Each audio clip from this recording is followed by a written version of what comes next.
বন্ধুরা, আজকে ভূত চতুর্দশী, তাই প্রদীপ জ্বালিয়েছি। তোমরা কি জ্বালালে? এই যে ঘরে দুয়ারে দুটো দুটো করে প্রদীপ দিয়েছি।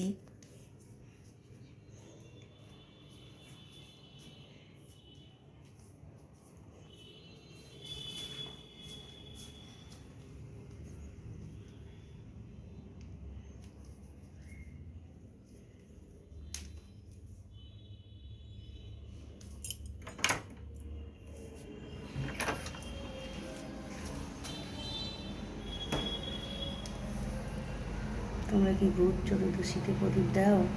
এই দেখো প্রদীপ দিয়েছি। তোমরা কি ভূত চতুর্দশীতে প্রদীপ দাও?